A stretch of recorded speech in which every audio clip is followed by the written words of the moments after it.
Jacques Frémaux, on se retrouve pour parler de votre livre, La conquête de l'Algérie, la dernière campagne d'Abdelkader. Donc c'est un livre qui ne concerne pas la conquête de l'Algérie en tant que telle Mhm. depuis 1830, mais pourquoi avoir choisi 1845?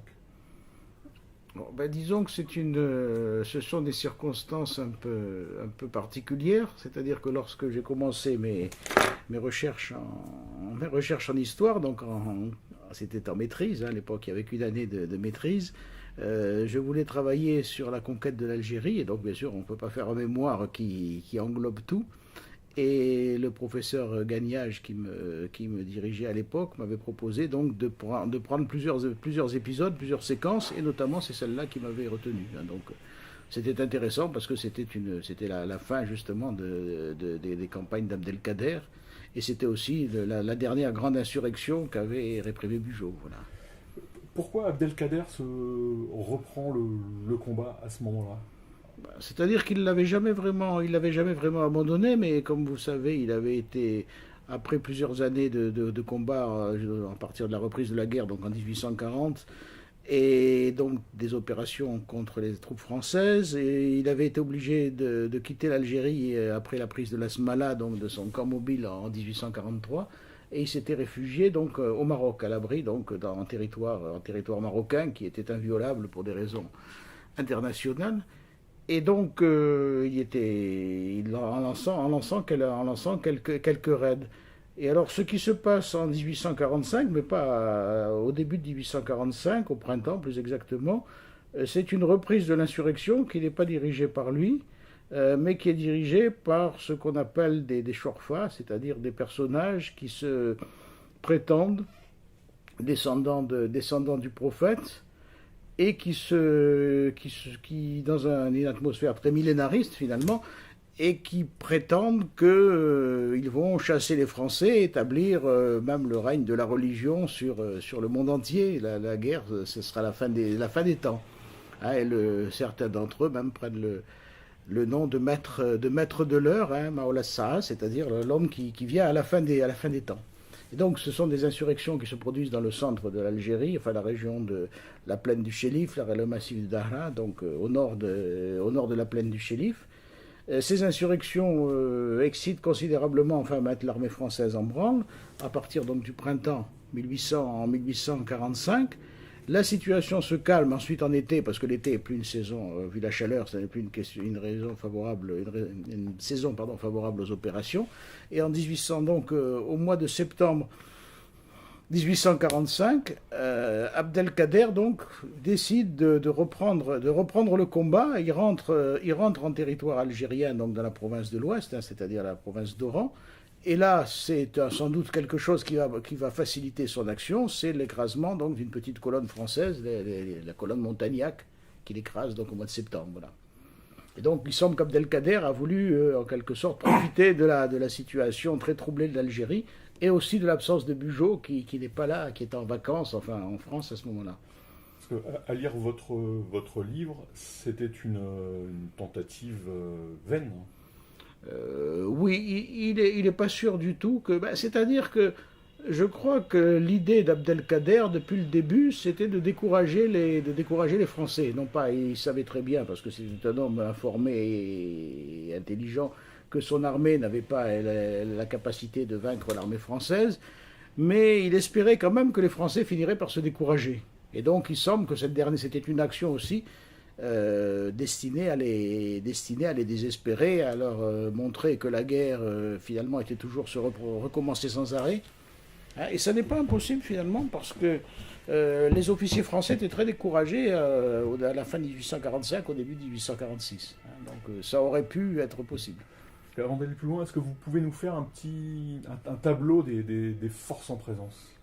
Oui, c'est assez facile. Disons les forces françaises en septembre 1845, c'est un peu plus de 80 000 hommes. Hein, donc une armée respectable. Bon, Abdelkader, qu'est-ce qu'il a autour de lui? Il a quelques centaines, peut-être quelques milliers d'hommes, mais c'est vrai que lorsqu'il paraît en Algérie, il est capable de mobiliser une partie des guerriers des tribus. Donc autour de lui, il peut avoir, pas énormément, mais enfin il peut regrouper quand même quelques dizaines de milliers d'hommes. hein, mais au maximum. Hein. Donc il est capable de mener des opérations de guérilla, mais pratiquement jamais d'affronter l'armée française en race campagne. Parce que l'armée française est composée surtout de fantassins, avec une grosse part de cavalerie, mais il y a très peu d'artillerie. Ensuite, ils se sont organisés comment sur tout le territoire algérien? Oui, alors, alors l'armée française, donc, ils ont un système de postes permanents, de garnisons permanentes, qui sont pas, enfin, qui sont peut-être, peut-être 20 ou 25, qui sont dispersés, donc, sur le territoire d'Algérie, à des points stratégiques. Et donc, dans chacune de ces garnisons, il y a de quoi faire une colonne. Alors, une colonne, c'est quelques milliers d'hommes, avec 2 ou 3 bataillons, il peut y en avoir plus, d'infanterie, avec quelques escadrons de cavalerie, avec toujours quand même, contrairement à ce qu'on pense, de l'artillerie, parce qu'ils n'en ont pas beaucoup, mais ils en ont toujours, parce que c'est quand même une arme de supériorité. Hein, donc ils ont toujours de l'artillerie légère qui est montée sur mulet, hein, mais enfin c'est quand même, ils ont toujours quelques canons avec eux, et également, dans la mesure du possible, ils mobilisent ce qu'on appelle les goums, c'est-à-dire les cavaliers des tribus soumises, ce qui leur donne une cavalerie supplémentaire, au moins comme service d'éclaireur, et puis également très utile lorsqu'il s'agit de mener des razzias. Est-ce que vous pouvez nous dire comment on utilise une colonne? Parce que c'est quelque chose de très important. Je ne sais pas s'ils inventent l'utilisation de la colonne à cette occasion. En tout cas, ils l'utilisent le mieux possible, ils la perfectionnent. Il y a la fameuse colonne de marche en milieu aride. Est-ce que vous pouvez nous raconter comment on utilise ces colonnes? Oui, alors, ils n'ont pas vraiment inventé les colonnes parce que finalement, ils se sont peut-être inspirés des Turcs, parce que les Turcs avaient moins de troupes que les Français, mais ils avaient aussi un système de garnison. Et lorsqu'ils voulaient parcourir le pays, par exemple, pour lever des impôts, pour soumettre, il y avait quelquefois des insurrections aussi, ils se déplaçaient ils faisaient également des colonnes. L'intérêt d'une colonne, c'est que elle a une certaine force militaire, mais qu'elle a aussi une certaine force politique. C'est-à-dire qu'une colonne arrive, ça c'était le système des Turcs, arrive dans un pays. Si les populations se soumettent, il n'y a pas de problème particulier. On leur demande de payer des tribus, des impôts, etc., des tribus, des sommes d'argent, de livrer du ravitaillement, etc. Si au contraire la colonne rencontre des hostilités, ou si les populations s'écartent, elles restent sur place pour ce qu'on appelle manger le pays. C'est-à-dire que les chevaux sont lâchés dans les cultures, les soldats récoltent ce qu'il y a à récolter, et donc le pays, lorsqu'il y a on fait des razzias, et donc on espère comme ça obtenir la soumission. Donc ça c'était le système turc, et donc les Français finalement ont repris un peu ce système en le perfectionnant avec des troupes qui étaient meilleures, qui étaient plus nombreuses d'abord, qui étaient mieux organisées, qui étaient mieux ravitaillées aussi. Hein. Alors l'idée, c'est là aussi de parcourir le pays pour recueillir des soumissions et pour obtenir donc la paix, enfin la paix ou la pacification plus exactement. Avec alors ce que vous disiez peut-être, il y a des règles qui se sont mises au point en fonction des périodes. Hein. L'idée, c'est que la colonne doit avoir un certain volume, quelques milliers d'hommes, parce que là, elle est toujours certaine de ne pas être battue.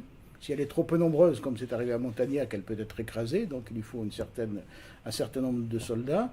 Il lui faut une certaine composition aussi, donc toujours un peu de cavalerie, mais toujours de l'infanterie, parce que l'infanterie est presque nécessaire pour tenir le terrain, et un peu d'artillerie. Hein. Et donc des ordres de marche. L'ordre de marche essentiel, c'est finalement... Alors là, il y a des combinaisons diverses, mais l'essentiel, c'est de maintenir l'ordre de marche et de protéger le convoi. Parce que la colonne transporte ses impedimenta avec elle, et donc elle a un convoi. Et on sait qu'en cas d'attaque, les guerriers ennemis se ruent toujours sur le convoi pour le piller. Donc il faut que le convoi soit un peu séparé de la colonne pour qu'en cas d'attaque, il n'y ait pas de désordre, mais en même temps, il ne faut pas qu'elle soit assez loin pour qu'on ne puisse plus la protéger. Donc il y a des combinaisons, évidemment, ce n'est pas la même chose. Si on est en pays de plaine, où là on s'étale davantage, ou en pays lorsqu'il faut franchir un défilé, là au contraire, il y a une autre stratégie. Parce que les ennemis pillent les colonnes, mais on voit aussi que la razzia, c'est un des buts de cette guerre, oui. C'est-à-dire à la fois pour soumettre, mais aussi pour détruire, Mhm. pour payer les goons qui Mhm. sont embarqués dans Mhm. cette aventure. Mais c'est aussi un outil de terreur. Oui, bah, l'idée de la razzia, la réflexion de Bugeaud, c'était que... La réflexion de Bugeaud, c'était que, au fond, en Europe, l'idée dont on faisait la guerre en Europe, on s'emparait des villes parce que c'est là qu'étaient les richesses. Bon, en Afrique du Nord, à l'époque, surtout en Algérie, les villes sont extrêmement réduites, hein, quelques milliers d'habitants, elles ne représentent pas une richesse particulière. Et donc, ce qu'il faut, c'est atteindre les richesses des populations rurales, ou les ressources plus exactement, parce que les richesses est un grand mot, des populations rurales. Et pour ça, donc, la razzia est quelque chose d'essentiel, parce qu'elle permet justement de détruire, enfin d'affaiblir les tribus dans ce qu'elles ont de plus important, c'est-à-dire dans leurs ressources en blé, soit en récolte, soit lorsqu'elles les ont mis dans des silos. À ce moment-là, on pille les silos. Dans leurs ressources, ça c'est en bétail, ça c'est pour les populations des plaines, et lorsqu'il s'agit de montagnes, on peut aussi, on détruit d'ailleurs leurs arbres fruitiers par exemple qui sont coupés. On met le feu au village des sédentaires, et donc on espère aussi à les amener à soumission en leur enlevant toute leur richesse finalement, ou en les obligeant donc à s'enfuir, mais dans des conditions évidemment qui sont extrêmement coûteuses. Nous avons parlé de la façon de faire la guerre des Français. Est-ce que Abdelkader a une façon à lui de faire la guerre? À cette époque-là, en tout cas, l'idée d'Abdelkader, c'est lui de n'avoir que de la cavalerie et de se déplacer très vite. Hein, donc lorsqu'en 1845, en septembre 1945, il entre en Algérie, et donc il va se déplacer, il a un axe de déplacement qui est ce qu'on appelle les hautes plaines, qu'on appelait autrefois les hauts plateaux, donc au sud de l'Algérie. Ces hauts plateaux donc sont une sorte de steppe, hein, qui est donc il y arrive au début de l'automne, donc c'est encore la saison est moins chaude. Il va y avoir ensuite des pluies, de l'eau, des pâturages, donc on peut se déplacer sur des centaines de kilomètres d'est en ouest. Et à partir des hauts plateaux, il y a s'écoulent des rivières qui se dirigent vers la mer, donc vers le nord. Et les vallées de ces rivières donc permettent d'entrer assez facilement, de descendre assez facilement vers le nord et de menacer comme ça les établissements français.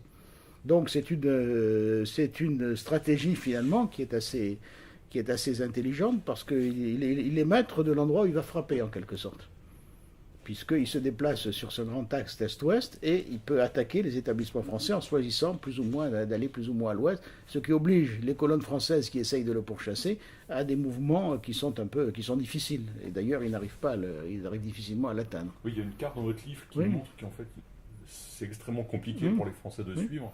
Oui. Parce que déjà, ils doivent transporter leur nourriture, des milliers d'hommes. La carte est même assez comique, quasiment, parce qu'on le voit... On les voit poursuivre. Oui, parce qu'en plus, il a de la cavalerie. Cette cavalerie, il peut la nourrir assez facilement en cette saison parce qu'il y a des pâturages, il y a de l'eau. Il s'alimente, ces guerriers sont des gens extrêmement frugaux qui se contentent de pas grand-chose, hein, et donc qui peuvent se nourrir, que les tribus nourrissent assez facilement. Ils mangent quelques poignées d'orge, rôties, bouillies plus ou moins. Ils boivent un peu de lait, c'est à peu près tout. Hein. Donc ça peut durer assez longtemps. Ils peuvent également se changer de chevaux justement en s'approvisionnant auprès des tribus. Hein, alors qu'en effet l'armée française est très lourde puisqu'elle se déplace au pas des fantassins.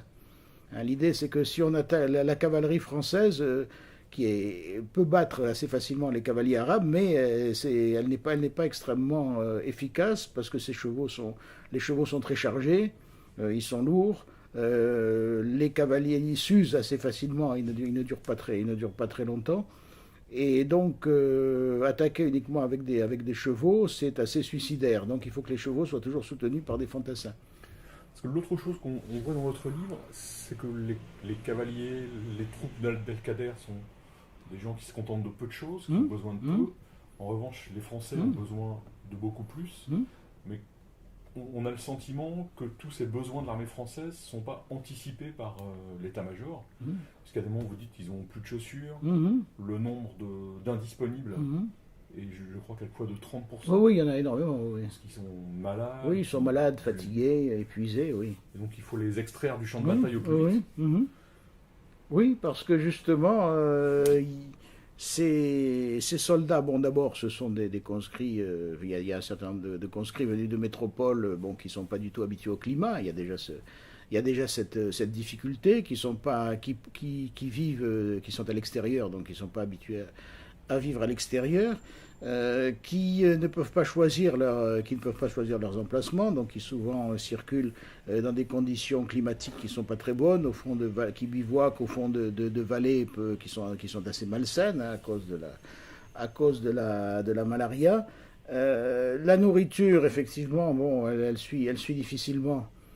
Justement parce que lorsque la colonne est partie depuis un certain temps, ben, elle a épuisé son ravitaillement. Il est très difficile de lui en rapporter. N'oublions pas qu'en Algérie, à l'époque, il n'y a pratiquement pas de route. Il n'y a pas de chemin de fer, évidemment. Donc pour approvisionner les postes, c'est assez difficile. On dépend des tribus, parce que ce sont les tribus qui fournissent des bêtes de somme, qui fournissent des mulets, mais là aussi, il faut les réquisitionner, et puis les mulets, si on les use trop, bon, finissent aussi par disparaître. Hein. Donc on est toujours, l'armée française est toujours dans une situation extrêmement, elle est juste en quelque sorte, quoi. Elle n'arrive pas, elle est très mal ravitaillée finalement. Et les équipements, donc il y a une poignée de gens, c'est un peu d'ailleurs, sans doute un peu comme dès les campagnes du Premier Empire, il y a une poignée de gens qui sont extrêmement entraînés, qui sont de bons marcheurs, qui sont frugaux, qui survivent à toutes les opérations, et puis il y a une masse de gens qui suivent plus ou moins. Une autre chose qui est très frappante et c'est très émouvant, c'est la violence de cette guerre. Donc, toutes les guerres sont extrêmement violentes. Oui, bien sûr. Et comme vous dites, l'Algérie précoloniale n'était pas une Arcadie idyllique. En revanche, l'armée française va amener une espèce de violence extrême, une forme de cruauté. Est-ce que vous savez d'où vient cette façon de faire la guerre ? C'est une façon de faire la guerre finalement qui est assez explicable lorsqu'une armée régulière a eu affaire à des guérillas et à des guérillas paysannes. Hein, pourquoi ? Parce que les guérillas d'abord mènent des embuscades. Hein, donc on considère que les adversaires sont des lâches qui n'interviennent que lorsqu'on est très faible. Bon. Et puis d'autre part, parce que les guerres que mènent les paysans, c'est le cas des paysans algériens, sont extrêmement violentes. Bon, les paysans sont des gens qui sont habitués à mener une vie très rude et pour qui donner la mort quotidiennement n'est pas quelque chose de très grave. Enfin, du moins dans ces époques-là. Hein, c'est comme ça que s'est passée la guerre de Vendée, c'est comme ça que s'est passée la guerre d'Espagne à l'époque napoléonienne. Bon, et là, c'est à peu près la même chose. Hein. Les paysans algériens considèrent les Français non seulement comme des étrangers, mais en plus comme des impies. Et là aussi, on est un peu dans le cadre de ce qu'était la Vendée ou de ce qu'était la guerre d'Espagne. Hein, des gens qui sont des incroyants ou des infidèles. Mais bon, on est dans le cadre de l'islam, mais enfin, c'était la même chose lorsque on rencontrait des paysans catholiques espagnols. Hein. Bon, c'est que les Français sont des incroyants. Hein. Bon. Peut-être, oui, plus que des chrétiens d'ailleurs, parce que un des grands reproches que font les Algériens aux Français, justement, c'est d'être des gens qui ne croient en rien, qui ne font pas de prière, qui ne sont pas des gens pieux, en quelque sorte. Et donc, les Algériens, donc, dès le début, enlèvent des soldats français, les mutilent, et les soldats français, enfin, en représailles, ou ont des comportements qui sont à peu près les mêmes. Ce qu'il y a aussi, c'est que, alors là, c'est aussi les généraux finalement ou les chefs qui sont très peu contrôlés, songent avant tout à la sauvegarde de leurs troupes. Et ils sont prêts finalement à massacrer toute la population pour que la troupe reste opérationnelle. Par exemple, les grandes enfumades dont on parlera peut-être s'expliquent comme ça. Lorsqu'un adversaire se réfugie dans un endroit inexpugnable, on ne peut pas rester indéfiniment à l'attendre devant, donc on l'enfume pour pouvoir partir ailleurs. Donc là, il n'y a absolument aucun scrupule, bien sûr. Oui, parce que les Français n'ont aucun scrupule à enfumer, à raser des villages, à tuer des femmes, des enfants, à tuer tout ce qui se présente. Non, l'idée c'est que vraiment, à la fin, justifier les moyens. Bon, ce qui d'ailleurs n'est pas du tout justifiable moralement, mais enfin, l'idée c'est ça. C'est que l'Algérie, on a donné l'ordre à l'armée de soumettre l'Algérie, et pour soumettre l'Algérie, apparemment, enfin du moins ils jugent qu'il n'y a pas d'autre solution. Il faut reconnaître aussi qu'on ne leur a pas donné l'alternative de se demander. Certains seraient peut-être contents de partir, mais on ne leur donne pas cette possibilité, bien sûr. Parce qu'il y a à la fois ce côté d'une violence absolue, vraiment sans limite, et il y a aussi des militaires français, en tout cas, ceux que vous citez, qui viennent notamment des bureaux arabes. Après, on reparlera des bureaux arabes, voir s'ils ont comment dire, s'ils ont continué dans le temps, les SS, la guerre d'Algérie, ça peut être ça. Mais il y a des gens qui réfléchissent et qui se disent attention, peut-être qu'à des moments on va trop loin et qu'on finalement on va s'aliéner ces populations. Bugeaud lui-même par moments. Oui, c'est-à-dire que l'idée de Bugeaud, c'est que à partir du moment où les populations se soumettent, il faut ne pas abuser en quelque sorte de sa force. Alors bon, ça peut paraître toujours discutable, hein, mais enfin son idée, c'est qu'à partir de ce moment-là, il faut essayer de leur donner un gouvernement qui soit assez équitable, en nommant des chefs locaux qu'ils acceptent et qui soient prestigieux chez eux.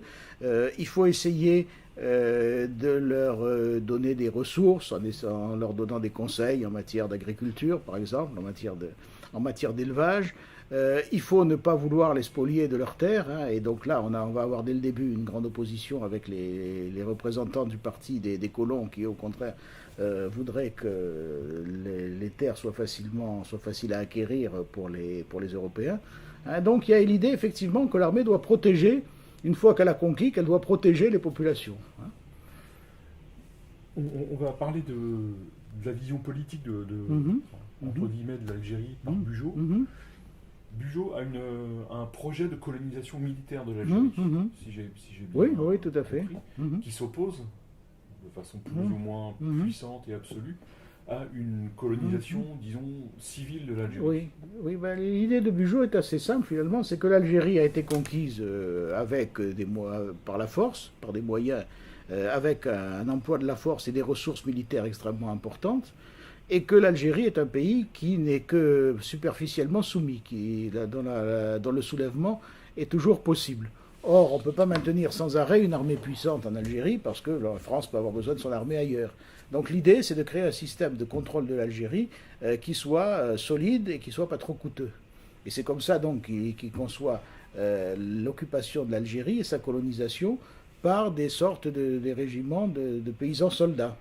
Et de ce point de vue-là, d'ailleurs, il s'inspire de modèles qui existent ailleurs. Il s'inspire, par exemple, des régiments de garde frontière d'Autriche, les Serbes, par exemple, qui sont mis à la périphérie de la Bosnie, hein, dont on a vu les résultats, malheureusement, avec des conséquences qu'on verra beaucoup plus tard, ou les Cosaques en Russie. Hein, donc son idée, c'est que des soldats, plus exactement d'anciens soldats, vont recevoir des terres qui vont être organisés plus ou moins militairement, si bien qu'en cas d'insurrection, ils seront prêts à réagir. Bon, voilà donc voilà l'idée de Bugeaud. Bon. Donc ça va pas marcher. Non, ça ne marche pas parce que c'est pas du tout dans l'air du temps. Hein, l'idée, c'est que si on veut, l'idée du gouvernement, c'est que pour développer l'Algérie, il faut la coloniser, mais il faut y créer des richesses, il faut y faire venir des colons français. Et si on veut faire venir des colons français en plus, on ne réussira pas à faire venir des volontaires pour être encore mobilisés dans l'armée, au fond. Les anciens soldats seraient très heureux de recevoir des terres, mais pas dans un système encore de casernement. Bugeaud, il veut aussi que les colons civils soient capables de prendre les armes pour se défendre eux-mêmes. Oui, voilà, il voudrait aussi que les colons soient un peu militarisés, en quelque sorte, c'est-à-dire qu'ils soient prêts, en effet, à se battre, et donc qu'ils soient sous le contrôle de l'armée. Or, les colons, au contraire, rechignent tout à fait à ce contrôle militaire. Hein. Ils détestent le régime du sabre.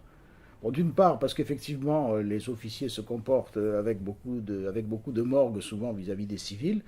Et puis d'autre part, ça c'est la deuxième raison, parce que justement, ils ont l'impression que l'armée protège les indigènes, hein, c'est le terme qu'on emploie à l'époque, et que par conséquent, avec ce système de protection, on ne pourra jamais acheter des terres et que ça étende la colonisation. Donc Bugeaud est détesté des civils. Tout ça, ce sont des idées qui auront une postérité Oui, ensuite il sera au contraire, ça sera la grande figure de l'Algérie française, mais enfin disons que c'est un peu paradoxal parce que les colons ne pouvaient pas le voir. Oui, il y a une chose très intéressante dans votre livre, c'est une petite phrase, je trouve à la fois est importante dans le contexte, mais importante aussi pour les 120 ans qui vont Mhm, suivre. mhm, Vous dites que aucun système, en tout cas aucun système politique, en tout cas aucun régime politique français n'a eu de vision pour l'Algérie, à part Napoléon III mhm, et le général de Gaulle, mhm, ce qui est assez paradoxal à l'époque où finalement il y a beaucoup de moyens mhm, qui sont mis en œuvre, mhm, parce que 80, même 100 000 hommes à un bout d'un mhm. moment, Oui, il y a plus de 100 000 hommes même à un moment. c'est quand même une force Oui. considérable. Oui. Mhm. Comment vous expliquez ça que le pouvoir politique n'ait pas de réflexion et prenne un peu ça comme quelque chose qui arrive un peu par hasard? Mais je crois que à l'époque, je crois que les hommes politiques ne voient pas un phénomène qui paraît, qui saute aux yeux, mais c'est le fait que la colonisation en Algérie est un phénomène particulier, puisqu'on y introduit des colons, mais qu'il y a une population autochtone qui est très nombreuse et qui, normalement, devrait rester très longtemps majoritaire, à supposer même que l'immigration européenne soit très forte, comme en Amérique. Et l'idée de concilier les deux populations, c'est quelque chose qui n'apparaît pas tellement. Alors soit on a les partisans du régime militaire comme Bugeaud, pour qui bon, c'est l'armée qui gouverne l'Algérie, soit c'est le régime civil, et le régime civil doit avoir toutes les qualités, c'est-à-dire qu'on doit faire, il faut faire à peu près ce que font les Anglais dans les Dominions, par exemple, c'est-à-dire qu'on y introduit des colons, les colons achètent des terres, ils s'arrangent plus ou moins avec les populations qui sont assimilées ou qui sont refoulées, et donc tout doit aller sans problème. Et le seul finalement qui voit que ça n'est pas si simple, c'est Napoléon III qui dit que justement il y a plusieurs. En Algérie, il y a à la fois, bon, dit-il, c'est une colonie, oui, c'est à la fois une colonie indigène, enfin une colonie française, un royaume arabe et un camp français. C'est-à-dire qu'il y a à la fois l'armée, parce que l'armée doit tenir des positions dans la géostratégie française, il doit y avoir des colons, une colonie française, et dit-il un royaume arabe, c'est-à-dire un ensemble de populations locales, et tous ces gens-là, il faut les concilier en quelque sorte. Oui, parce qu'en fait, personne ne voit trop l'intérêt de l'Algérie à ce moment-là. C'est un problème de conquête militaire, peut-être de prestige militaire. Oui, à cette époque-là, oui, effectivement. C'est-à-dire que le gouvernement de Louis-Philippe a jugé qu'il ne pouvait pas abandonner l'Algérie sans perte de prestige. Ça a été un moyen d'y entraîner l'armée. Ça a été un moyen aussi de prestige pour les fils de Louis-Philippe, puisqu'ils ont tous servi en Algérie, bon, certains très, très brillamment, comme le duc d'Orléans ou comme le duc d'Aumale. Et donc, c'est en effet un élément un peu du prestige français. Mais effectivement, du point de vue de l'intérêt commercial ou de l'intérêt économique à l'époque, c'est très médiocre. Oui. Une autre chose là, que je connaissais absolument pas, ce sont les bureaux arabes Oui. qui ont une importance mais très relative. Mais en tout cas, c'est quand même une forme de réflexion de la part de l'armée française sur l'importance, bon, la culture algérienne, c'est peut-être un bien grand mot à l'époque, mais en tout cas qu'il faut s'intéresser aux gens qu'on est en train de Oui, voilà, coloniser. c'est l'idée, c'est Bugeaud qui crée ces bureaux arabes, bon, plusieurs époques, mais enfin en 1844 essentiellement. Ce sont des officiers donc qui sont chargés de toutes les relations avec les populations, avec les tribus. Donc des gens qui sont en général des officiers assez jeunes, mais qui ont de l'avenir. La plupart vont devenir généraux, vont terminer comme des chefs importants de l'armée, qui apprennent l'arabe, donc qui parlent les langues locales, qui souvent arrivent à le lire, bon, plus ou moins bien, enfin quand même avec à un bon niveau, qui connaissent les traditions locales, qui connaissent la religion musulmane, les principales exigences du Coran, qui ont des relations, qui connaissent très bien les chefs locaux, les grandes familles, etc. Donc des gens qui sont indispensables à l'armée pour tenir le pays, et pour éviter au maximum les insurrections. Ces gens-là sont capables justement d'avoir un excellent service de renseignement et d'avoir des appuis, des espions, mais aussi des relais parmi les grandes familles avec lesquelles souvent ils tissent des liens amicaux. C'est pas uniquement des liens de domination, parce que se considèrent tous un peu comme l'aristocratie du pays, aussi bien les grands chefs les grands chefs arabes ou berbères ou les officiers de bureau arabes. Ils se considèrent un peu comme une élite en quelque sorte. Et donc, bon, c'est un système qui est assez efficace et qui va symboliser justement pour les colons le régime militaire. Pourquoi? Parce que les bureaux arabes sont ceux qui inspirent la politique justement à l'égard des populations et la politique à l'égard de la terre. Et donc, pendant un certain temps, jusqu'aux années 1800, alors là on est encore dans cette époque, jusqu'aux années 1860, ils pensent qu'il est possible de faire leur part aux colons, c'est aussi l'idée de Bugeaud, simplement en resserrant un peu les populations indigènes. C'est-à-dire ce qu'on appelle le cantonnement, hein, c'est-à-dire qu'on va les populations indigènes sont un peu trop dispersées, donc on peut les resserrer, d'autant plus que si on leur donne de meilleures techniques culturelles, à ce moment-là, ils pourront avoir de meilleurs rendements, et donc avec des terres moins grandes, ils vivront aussi bien. Et puis comme ça, on pourra dégager des terres pour les colons, donc il n'y a pas de contradiction. Seulement à partir des années 1860, et même un peu avant, ils se rendent compte que ça n'est pas possible. Parce que finalement, le cantonnement, ça n'est pas une bonne méthode. Il n'est pas possible de faire évoluer très vite les populations locales. Et donc, si on enlève des terres, ils vont vivre moins bien. Et s'ils vivent moins bien, ils vont avoir tendance à se soulever. Et donc, à partir de ces années-là, et à partir du milieu du Second Empire, donc des années 1860, les bureaux arabes freinent tout à fait cette politique de cantonnement. Et donc, ils s'attirent la haine des milieux, des dirigeants du parti colonial. Et est-ce qu'on connaît la nature des rapports entre les Algériens et les Algériens de l'époque et l'armée française? Plus que les colons, hein. Vraiment l'armée française qui est présente partout. Oui, c'est-à-dire que c'est assez... Bon, il faut voir que d'abord l'Algérie, c'est un pays, enfin comme beaucoup de pays, c'est un pays dans lequel les Français n'étaient pas totalement unis. Hein. C'était un pays qui n'était pas totalement uni. Il y avait des rivalités de clans, il y avait des rivalités de régionales, il y avait des disparités qui faisaient que finalement, même un homme comme Abdelkader n'a jamais réussi à unifier complètement les régions qui dominaient. Hein, il n'a jamais dominé la moitié est de l'Algérie, et même dans les régions qui dominaient, il n'était pas le maître partout. Et son pouvoir était récent. Donc les Français avaient réussi à s'appuyer sur un certain nombre de chefs, de tribus, qui étaient hostiles à Abdelkader. Hein, si bien que, dans certains cas, les relations entre les chefs et les populations étaient bonnes, entre l'armée plutôt et les chefs, et donc étaient plutôt bonnes. Bon. Maintenant, malgré tout, les officiers de bureau arabe se rendaient compte que, tout en ayant quelquefois un certain respect pour certains généraux, pour certains officiers, tout en nouant des relations qui étaient bonnes, la masse du pays était quand même extrêmement hostile. Et en fait, elle avait peu de rapport avec les Français, il faut reconnaître, parce que même l'armée était nombreuse, mais la plupart des populations vivaient à l'écart quand même. Oui, puis les surfaces étaient... le pays était très vaste, les populations étaient quand même assez dispersées. Et donc, la plupart des gens qui avaient vu l'armée française l'avaient vu surtout en opération, ce qui n'était pas le moyen de la rendre la plus sympathique, évidemment. Sur Youssouf. Oui. C'est un personnage que j'ai découvert. Oui. Quand j'en ai parlé à d'autres, personne ne connaissait ce personnage. Oui, est-ce que vous pouvez me faire un petit portrait de ce qui devient général? Oui, tout à fait.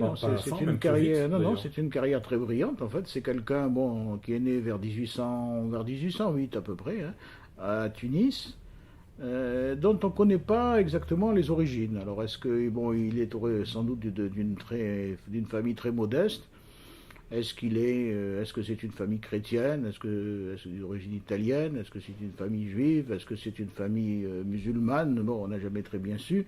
Il répand le bruit. En tout cas, selon lui, c'est un enfant qui aurait été enlevé en Sardaigne et emmené donc comme esclave et converti à Tunis. Est-ce que c'est vrai ou pas? C'est sans doute quelqu'un qui avait une éducation militaire, parce qu'il fait partie des Mamelouks. Il quitte la Tunisie en 1830, avec un certain nombre de jeunes comme lui, que le gouvernement français a recrutés comme interprètes. Parce qu'il y avait peu d'interprètes qui parlaient l'arabe dialectal, notamment maghrébin, dans l'armée française. Il y avait des gens très lettrés, mais ça n'était pas ce qu'il fallait. Et donc, bon, il va raconter beaucoup de légendes sur son compte, mais enfin qui sont absolument invérifiables. Et donc, il arrive comme ça en Algérie. Et très vite, en effet, il va obtenir la confiance des généraux, notamment du gouverneur Clausel, hein, qui va lui donner des responsabilités, qui va même penser à lui à un moment pour diriger la province de Constantine. Bon, en réalité, c'est un homme qui est extrêmement brutal, qui prétend gouverner à la turque. Bon, vrai ou pas, c'est-à-dire d'une manière totalement despotique et très corrompue. Hein. Et donc, bon, qu'on va écarter des grandes responsabilités politiques, mais qu'on va garder quand même comme, disons, officier de cavalerie. Et c'est lui qui va organiser ou qui va participer à l'organisation des spahis, hein, donc des cavaliers indigènes. Et il va d'autant plus réussir que c'est un homme qui a le sens du contact et le sens de la publicité, qui va réussir à faire venir dans son régiment beaucoup de jeunes de bonne famille, qui sont un peu, disons, désaxés à Paris, qui ont fait des dettes et qui se refont comme ça dans la cavalerie en Algérie, et parmi lesquels il y a notamment le comte Fleury, qui sera ensuite un des principaux auxiliaires de Napoléon III. Hein, et donc, bon, il participe à toutes les opérations. Il participe brillamment à la prise de la Smala, par exemple. Hein, c'est même lui qui est le principal acteur de la prise de la Smala. Le duc d'Aumale, bon, ayant accepté de le suivre, mais au début un peu à contre-cœur. Et puis c'est lui qui participe aussi, il se distingue à la bataille d'Isly, donc contre les Marocains.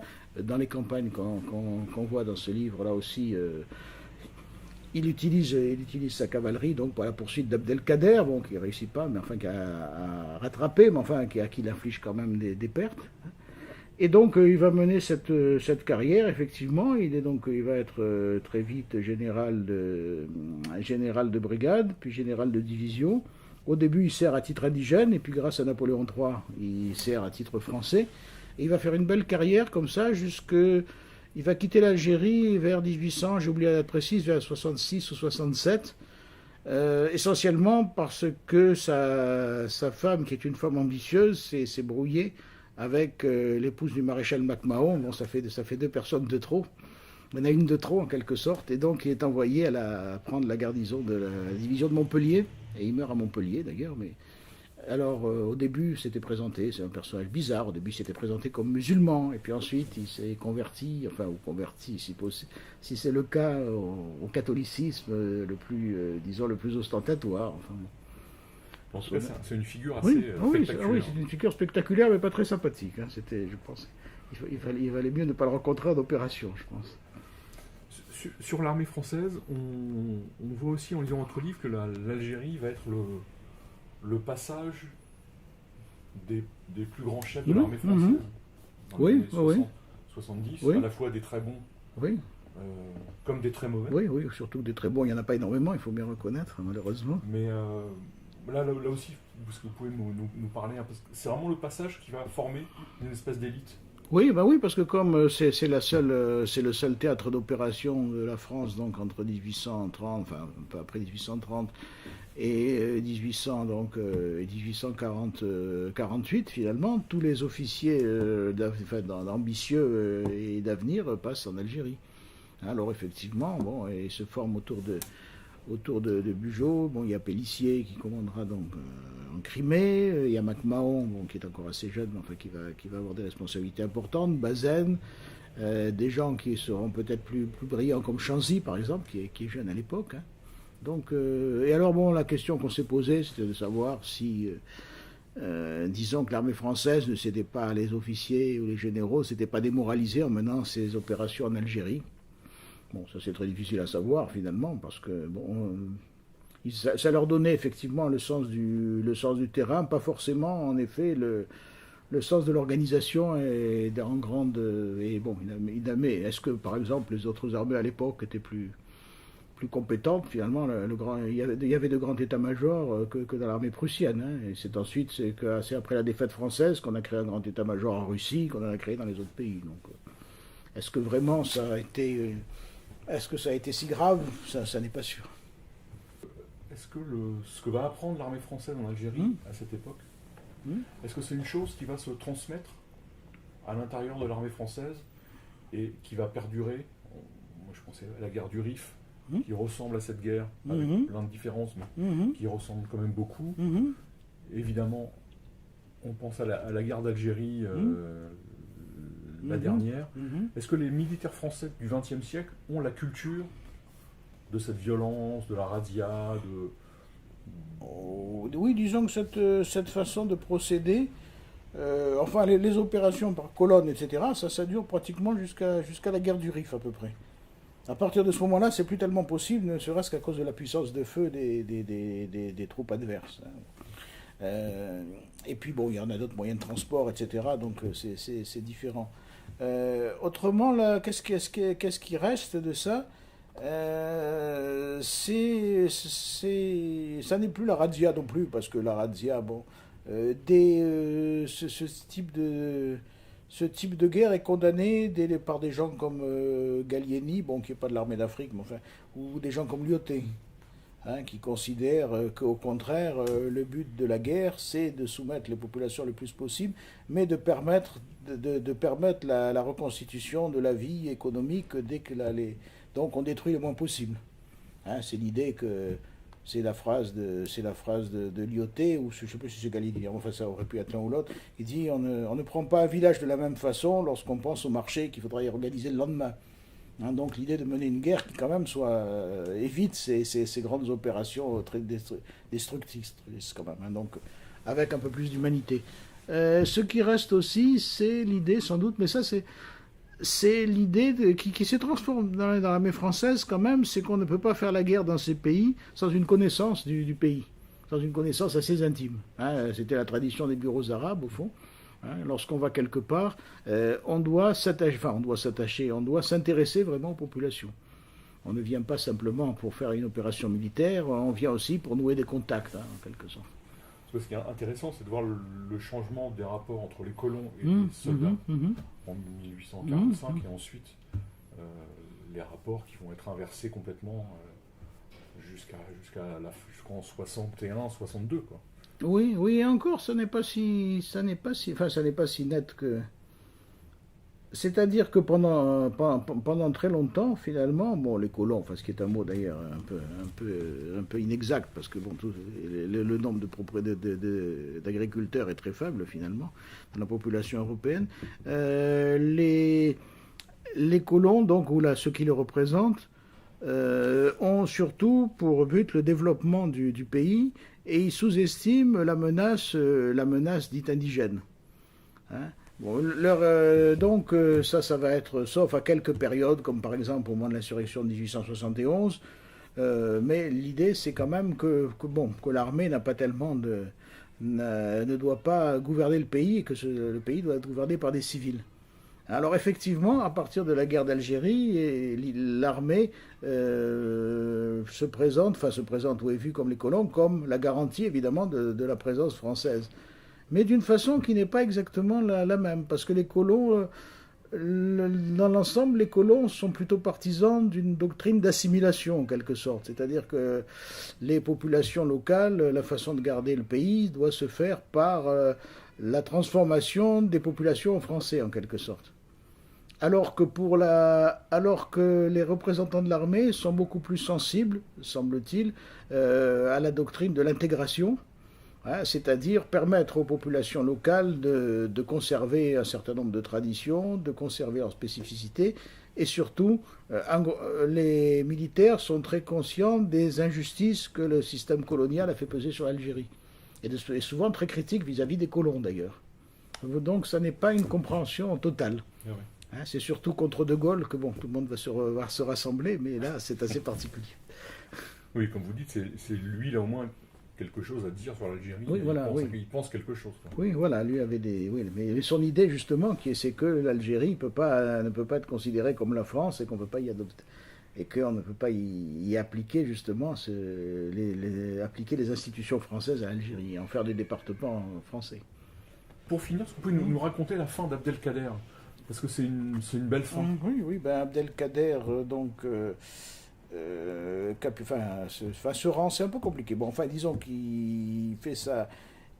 Il se rend chez les Français donc en 1847, Et il déclare que bon, on ne sait pas est-ce qu'il s'est soumis, est-ce qu'il a simplement demandé un sauf-conduit. Enfin bon, toujours est-il qu'il déclare qu'il ne se battra plus et qu'il demande qu'on le transporte en Orient pour y mener une vie de prière, etc.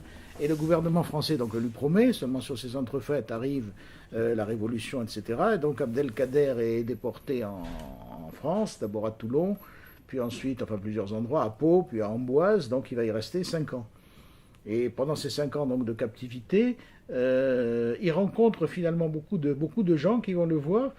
Et c'est là qu'il va impressionner tous les Français qui le rencontrent. Jusque-là, bon, quelques Français le connaissaient, bon, on considérait que c'était un homme tout à fait remarquable, mais là, il frappe également par ses capacités de réflexion, vraiment par une espèce de séduction, hein, une espèce de charisme. Bon, et finalement, c'est Napoléon III qui décide de le libérer, donc il va le voir, il lui annonce sa libération. Et Abdelkader part pour l'Empire ottoman, donc d'abord à Brousse, puis ensuite à Damas, bon, où il va terminer son existence. Et effectivement, en 1860, enfin, ce qui va faire achever de son prestige, c'est qu'en 1860, donc, éclate un massacre de chrétiens, donc qui est approuvé, ou en tout cas qui n'est pas réprimé vraiment par le gouvernement turc, et Abdelkader lui-même, bon, qui est pensionné à l'époque par le gouvernement français, qui a emmené avec lui un certain nombre de gens de serviteurs de sa famille, donc parcourt Damas, rassemble les chrétiens et les rassemble chez lui sous sa protection, ce qui va évidemment lui valoir un grand prestige dans tout le monde occidental. Bon. Et ensuite, donc, il va participer à d'autres choses, il va être reçu par plusieurs loges maçonniques d'ailleurs. Alors là, on n'a jamais bien su, là aussi, si vraiment, bon, on sait que ça l'avait beaucoup intéressé, est-ce qu'il a vraiment reçu directement la lumière, ou est-ce qu'il n'a pas seulement eu des contacts? Enfin bon, toujours est-il que, en tout cas, les rapports ont été très étroits. Il va être présent à l'inauguration du canal de Suez. Napoléon III peut-être pensait pour lui, alors, mais en tout cas, lorsqu'il y a, c'est qu'il a beaucoup, à cette époque-là, c'est quand même un homme qui passe sa vie en méditation. À Damas, il y a le tombeau du grand soufi Ibn Arabi, et donc là, pour lui, c'est très important d'être à côté de ce grand saint de l'islam. Et il fait ça, enfin, quand on lui fait des ouvertures politiques, il les rejette toujours. Hein. Napoléon III avait pensé à lui pour un royaume arabe d'Orient. Bon, il fait savoir très courtoisement qu'il n'en est pas question. Lorsque l'insurrection éclate en 1871 en Algérie, un de ses fils part pour y participer, d'ailleurs de manière qui est assez peu importante. Lui-même va déclarer qu'il n'est pas question non plus que maintenant, pour lui, la guerre ne compte plus, enfin que ce qui compte c'est la prière et la méditation. Bon, les Français vont lui aussi être très reconnaissants parce que c'est un épisode bon, qui n'est plus trop rappelé, mais enfin il est à Damas un jour dans un cercle où il y a des représentants français, dont le représentant prussien qui, bon, c'est la défaite française, hein, donc qui a quelques mots méprisants, et apparaît-il, Abdelkader sort et revient avec son grand cordon de la Légion d'honneur pour justement discrètement montrer qu'il n'aime pas qu'on insulte la France en sa présence. Et donc c'est un personnage effectivement qui est très intéressant parce que malgré tout ce qu'il a laissé de message, et ça je pense que c'est important, c'est qu'il fallait travailler au rapprochement des musulmans et des chrétiens. Et ça c'est un message qui a toujours son retentissement, enfin ou qui devrait l'avoir. C'est une pratique courante à l'époque d'honorer un ennemi comme ça, ou c'est parce que c'est Abdelkader? Disons que qu'est-ce qu'on peut. Non, je crois que c'est quand même. Disons qu'on le considère quand même comme un chef d'État vaincu. Hein. Ça n'est pas quand même un chef de bande. Hein. Donc on le considère comme ça quand même. Hein. Et d'ailleurs, oui, c'est ce qu'on fait. En général, les chefs vaincus étaient quand même traités avec un certain. Par exemple, c'est un peu comme ça aussi que les Russes traitent, parce que c'est quelqu'un qui est un peu symétrique d'Abdelkader, que traite Chamil. L'émir Chamil, bon, qui avait lutté contre eux dans le Caucase. Hein, c'est un peu. D'ailleurs, il va rencontrer Abdelkader. Il faut se rencontrer. Non, disons qu'il y a un côté chevaleresque malgré tout.